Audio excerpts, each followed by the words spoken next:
This is George Dionne of the Rock is George podcast, and this is a KNAC.com exclusive interview with Danish hard rock solo artist MICHAEL CATTON. If I knew absolutely nothing about MICHAEL CATTON, how would you describe your solo music to me? Well, it's probably like a mix of all the good 80s stuff. I see you've got a Winger poster on your wall, so that's definitely one of my biggest inspirations. And I think the fun in bands like Winger and Kiss and Van Halen, that's something that I try and express in my music. So I think those are some pretty good bands to compare with style wise.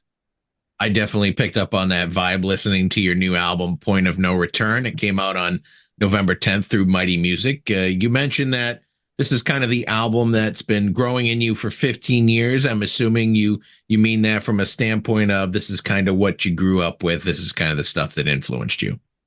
Absolutely. Yeah. So I never had an outlet for this like fun 80s music. I started writing some of these songs actually with my high school band back when I was a teenager. And it didn't really materialize back then. Then I did some singing in an Iron Maiden tribute band where there wasn't really much space for for writing your own songs for some reason. And then I had a long stint with Tainted Lady where we wrote our own stuff, but that wasn't the band for this kind of music. And when Tainted Lady kind of broke up a few years ago, I thought, okay, this is the time. You've got about 5 singles or videos out from the album. So why don't we talk about a couple of them? Is there a story behind Livin' and Lovin'?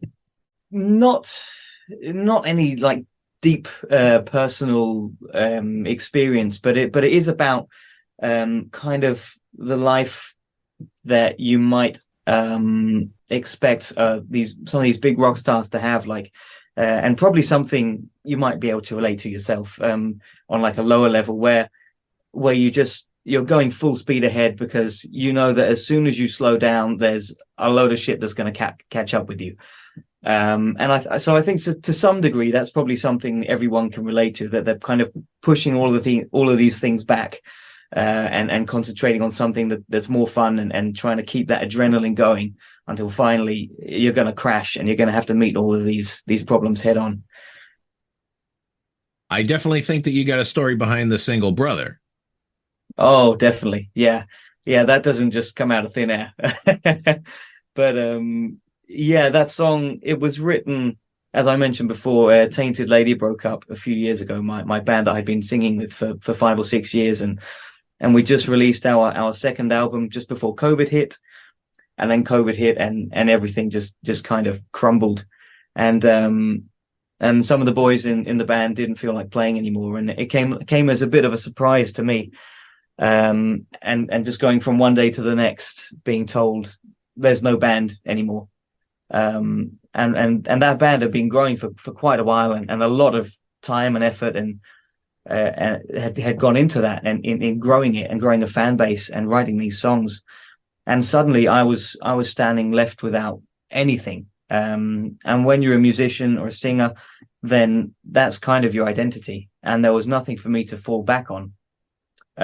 So in some ways, I mean, I still talk to the boys and we're still good friends, but it did feel like a betrayal of sorts. And it took me a very, very long time to pick myself up.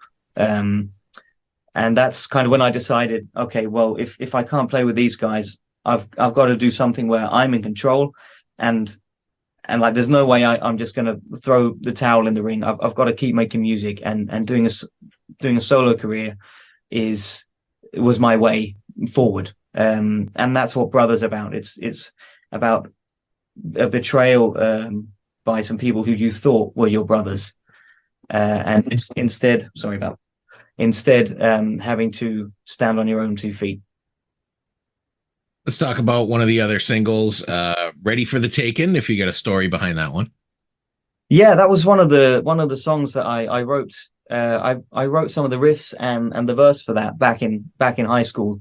And then it kind of ended up on the shelf for a rainy day. And that rainy day came now. and that was the first song I wrote together with Soren Andersen, who plays guitars on the album and produced it and co-wrote a lot of it. So that was the first song we wrote together, kind of testing the waters to see if this solo project was something that, if there was that spark. And I think definitely when we wrote that song together, when we finished that, then we thought, yeah, we've got a hold of something good here. Speaking of producer and guitarist Soren Andersen, you guys are major collaborators on this particular solo album. How did you first end up hooking up with him? Well, yeah, that was through Tainted Lady. I joined Tainted Lady in early 2015, and we wrote a few songs, and then we called up Soren and sent him the demos. And he was really impressed, and he was the only producer in Denmark we really wanted to work with. He's got the same influences as us, the same chops on the guitar. Not that he was playing in the band, but we could relate to him. And so we ended up in the studio after just a few months of me joining the band and recording the first 3 songs that ended up on our debut album. And we also recorded our second album with him. So I've known Soren for many years. He just so happens to be my neighbor as well. Yeah. So yeah, it was kind of the natural way to go. And he, for a long time, he's wanted to do some work with me outside Tainted Lady, but there just hasn't been time for it on either side. I think he's out touring the world with Glenn Hughes, and I've been busy with Tainted Lady and my studies. But now, yeah, it was perfect timing. Now, I read that Soren kind of wanted to approach this album from a 1987 standpoint, kind of use the equipment that was used in that time and not too much of modern technology.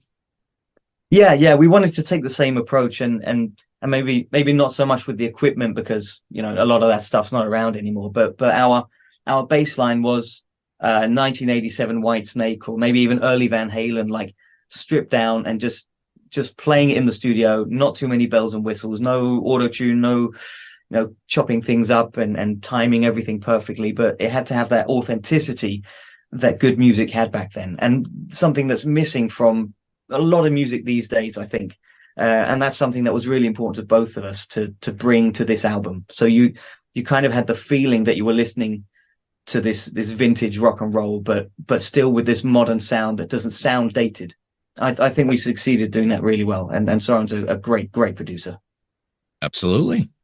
You got your brother Chris involved in the recording. He's got a band himself called Boys from Heaven. Is this the first time you two have worked together? Yeah, we've been trying to get something going for so long, and I've done some backing vocals on Boys from Heaven's albums, and he did some stuff on Tainted Lady, and we've been back and forth, playing a few gigs here and there where someone features on the song. But this is the first time we've really had the opportunity to work together. We were trying to get a band up and running many years ago. And we didn't have all the members ready yet. And then Tainted Lady called me looking for a singer. And I was like, I dropped everything and went with these guys. But yeah, so it's really nice to have the opportunity to work with my brother, because we've been close for many, many years through music. As far as your backing band's concerned for this album, you have a side project called Guilty Pleasures, and you pretty much brought in your rhythm section to play on this album. Well, that's actually Soren's project. So that's just an instrumental project where Soren, he's gone crazy on the guitar and done all the stuff that people say you're not allowed to do. So just pure 80s fun on the guitar, like your George Lynch, Van Halen, whatever. So that was his kind of side project instrumentally.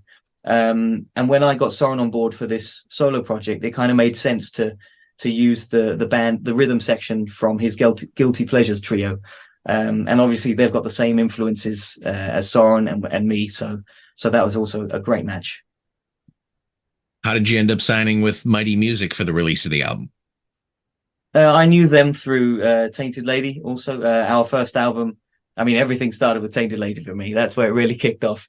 But yeah, our first album was on Mighty Music, so I knew the guys from back then. So they approached me along with Soren when Tainted Lady split and wanted to do a solo album with me. And yeah, that was just perfect for me. The album's available in multiple formats. You have digital streaming, you have a CD, you have vinyl version in a limited quantities. Is this your first time on vinyl? No, Tainted Lady, we were old school vintage. We wanted vinyls, so we got vinyls as well. So this is my third album and my third vinyl, but the first one with, you know, my own name in big letters on the front. So I think that's a milestone, right? Right. And it's kind of a throwback to the band you grew up with, who pretty much started on vinyl for the most part. Oh yeah, definitely. I feel like there's some symbolism with these 3 exclamation points on your album cover and the circle. There's got to be a story behind that. Oh yeah. Again, for the hardcore fans, if they do some digging, they'll see that it's something that I've used before in previous musical projects. But I think the symbolism is it's some old like religious symbol. Not that I'm particularly religious or spiritual myself, but I do like what it symbolizes, and that's I think it's an ancient Druid symbol for creativity and poetry, or at least the original symbol is where it's upside down, and that's something that that me and the boys in Tainted Lady we saw and thought that looks cool, but it would look even cooler if it was upside down, and it looks like exclamation marks, because that was very much the attitude of our music. It was very kind of aggressive and in your face, so I thought that was something that I wanted to live on. So that's something I'm using for my solo project now. I saw you did an album release party show. You did a show on the 25th for opening for Soren's electric guitars. Do you have any other solo live performances planned? Yeah, I've got one coming up in February together with Boys from Heaven, actually, where we've got us 2 bands playing. So that's going to be a lot of fun. And Chris is gonna have a long night playing 2 shows in a row. But after that, I think the majority of the shows we're planning now for late spring, early summer 2024. So hopefully that's when the big tour is going to come. So you're not just localized, you're going to take the show on the road, more or less. Oh yeah. I think the first bunch of shows will be in Denmark, just because that's where a lot of my fan base is. But then after that, I hope we can spread to Scandinavia, Northern Europe, UK. Hopefully at some point I'd love to come to the US, because that's where a lot of my favorite bands are from, but that's probably a bit further in the future. Maybe like a rock cruise or something like that. Oh yes. Get on. I get terribly seasick, but sign me up. It does stop in the ocean someplace. Okay, good. So obviously you've toured before with Tainted Lady. You've been around the area. What was kind of one of your better gigs that stands out in your mind? Probably our biggest show must be when we played Copenhagen in 2018. That was absolutely huge for us, and probably our biggest audience that must have been a couple of thousand people in a nice big stage you can run around on. So that was a lot of fun. We played the Reeperbahn festival in Hamburg in Germany one year. That was really, really fun. The Germans are crazy when it comes to rock and roll. That was great. We had some shows, dotted around in Europe, but mostly in Denmark. But yeah, we've had some really fun shows, but those are probably some of the highlights. So when you play these bigger festivals and you got numerous acts on there, I would assume that you're going to bump into a couple of your rock heroes while you're there, right? Oh yeah, definitely. Ozzy Osbourne walked past us at some point. I was sick as a dog the year we played. Luckily I could turn it on for an hour while we were playing, but after that I was just a miserable mess. So I didn't have the energy to go up to even wave to Ozzy Osbourne. Lars Ulrich walked past as well. Seeing some of these people in person, you just freeze. It's really, really cool. But yeah, great to be in like the same backstage areas as some of these legends. You got to share the stage at one time with Kip Winger, yes? Yeah. Oh man, that was one of the highlights of my life, and that was actually the thing that really kicked my music career into gear, because that was that was how Tainted Lady found me, because someone recorded me singing with Kip Winger, put it on YouTube, and they saw that randomly because they'd been to a different gig with him and they wanted to see some of the videos online, and they found me there. So I probably wouldn't be sitting here speaking to you if I hadn't been pulled up on stage about 10 years ago with Kip. But yeah, he's one of my all-time heroes as well. Meeting him he was the first like idol I ever saw in person, close up, and I just froze when he came in the door, because I showed up there to the venue early, and I knew the guy because I played there before, and I was invited in for a cup of coffee, and then a few hours later Kip walked in the door and my mind exploded. Fantastic artist, and Winger, I thought, got the short end of the stick in the end of the 80s, but absolutely, yeah. I've seen them together live recently, plus Kip solo on acoustic, and he's just as good on acoustic by himself. He's an absolute musical genius. I love Kip. I'd love to see Winger, the band, live, but they haven't hit Copenhagen since I was like 2 years old, or Denmark since I was 2 years old, I think. So, yeah, I didn't catch them back then, but I'd love to see him live. One of the absolute best bands to come out of the 80s. You ever have one of those disastrous gigs like Spinal Tap where everything went comically wrong? We did at some point have a Spinal Tap moment where we couldn't find the stage. We didn't go on as long a hike as Spinal Tap did. We did find it eventually, but yeah, we did have a panic moment, like, shit, this is just like Spinal Tap. We did have a terrible, we had a bit of an unlucky experience where we were playing an outdoor festival in the summer, but it had been tipping down with rain the night before. And like on the field, there's the mixer, and there was like a something covering the mixer overhead, like some fabric of some sort that was absolutely waterlogged. There was just an ocean in this, and we start our concert, and about 2 songs in, it just gives way and splashes the entire mixer and cuts our gig very, very short, unfortunately. So yeah, I think every band has a couple of unlucky experiences like that. It's a rite of passage. You got the solo material out now. Do you work with any other music projects or acts or studio work or anything like that right now? No, at the moment I'm just concentrating on this solo thing, and if anything else exciting shows up, then then maybe I'll grab a hold of it. But for now, it's just the solo. Awesome. And a great album it is. Those are all the questions I have for you today, Michael. The new album Thanks very much. The new album is Point of No Return. It's out now through Mighty Music.